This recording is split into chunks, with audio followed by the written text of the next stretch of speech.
to destroy Palestinians' right to fight for self-determination and to fight against the occupation. And what's really important is that in the case of the West Bank, the Zionists and the United States have an ally in the Palestinian Authority. And the Palestinian Authority is going to continue to try to play this role in supporting the occupation, as they did in their most recent siege and assault on Jenin. And so I think one of our roles as a diaspora is to make sure that we continue to build on the movement that we've built over the last 15 months, and we don't allow for the war to extend into the West Bank and we stay silent, right? And it also means, if we need to agitate against the Palestinian Authority, not because we're against Palestinian unity, but because they're disrupting Palestinian unity. Actually, Palestinians are very unified. We're unified in the belief of the liberation of Palestine from the river to the sea, and it's the Palestinian Authority, through collaborating with Zionists and the United States, that is disrupting Palestinian unity. And so we need to be prepared to disrupt the Palestinian Authority as well. We also are going to have the huge task of supporting the steadfastness of our people in Gaza. I mean, I'm sure you've all seen the horrendous videos that have come out, the aerial footage of the destruction in Gaza. We're talking about the complete destruction of Gaza. 85% of Gaza has been destroyed.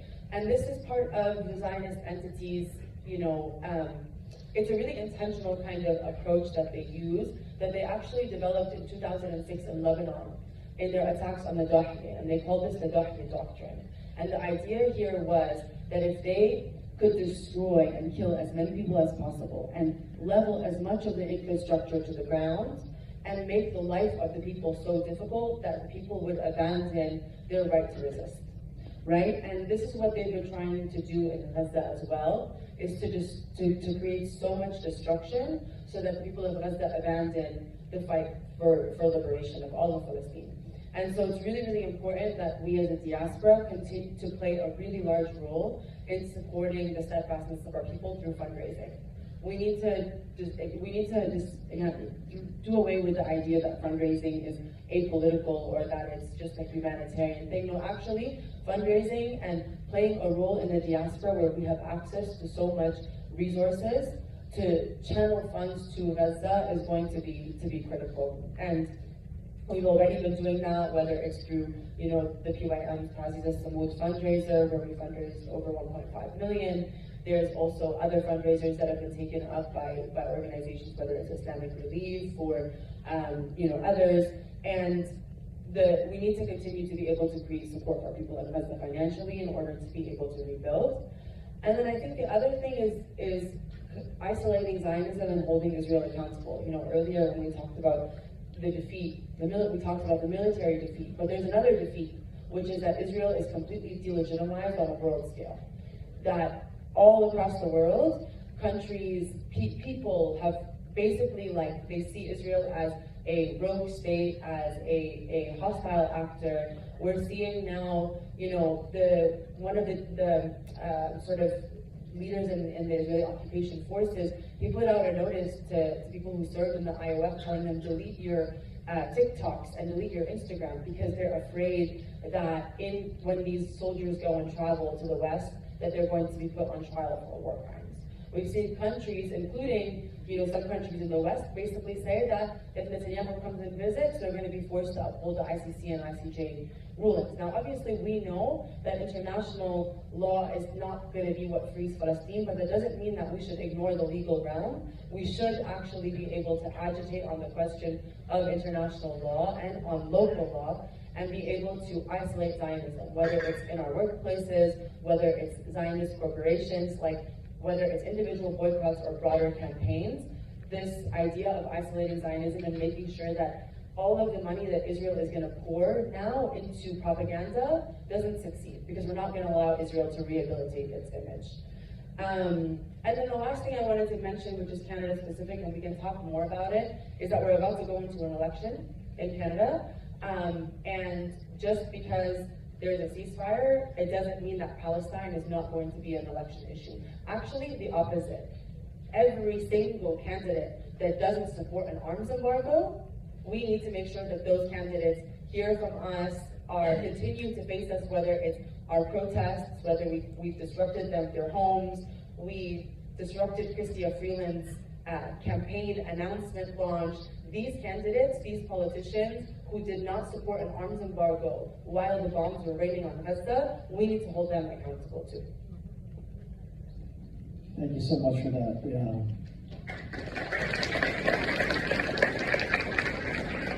We just want to open up for questions and see what everyone thinks. Does anyone have questions about the questions that we engaged? What do people think our role in the diaspora should be? Sandra, you have a question? I do. I have a question about that unity statement as well as about the Palestinian Authority. I think Palestinians in the diaspora also have a say about, because we want to return, right? So, how can we reinvigorate that document, and how can we, reunite as Palestinians in the diaspora as well as Palestinians inside of Palestine? And how do we get rid of that Palestinian Authority? They don't represent us, right? Outside or inside.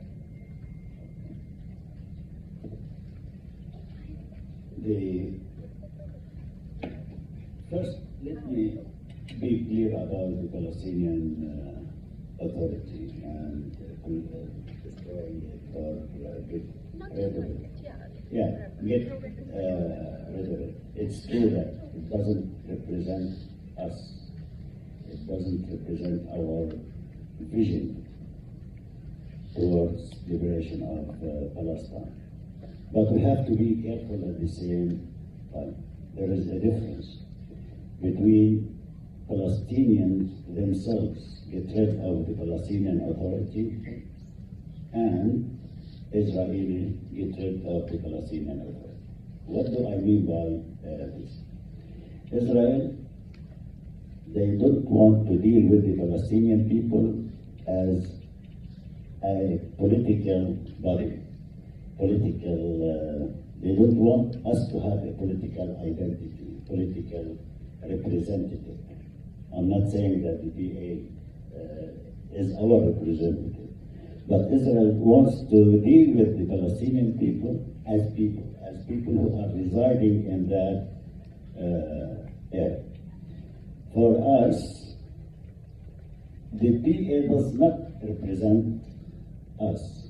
The PLO, as an entity, not as leadership, represents the Palestinian people, and we have our national duty is to work to rebuild the PLO and its institution based on a democratic basis. How do we reinvigorate this document?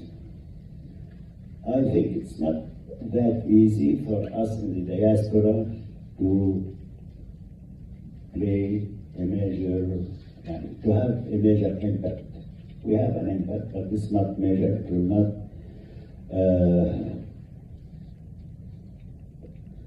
will not bring the leadership or the Palestinian organizations to adopt our vision for different reasons.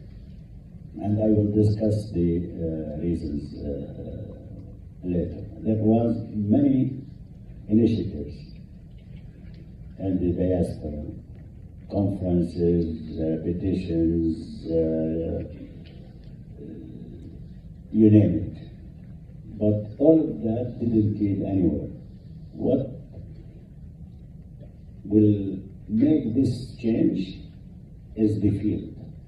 The balance of power of those Palestinians, national liberation movements, to have to make or to change the balance of power in Palestine and the occupied territories in the West Bank.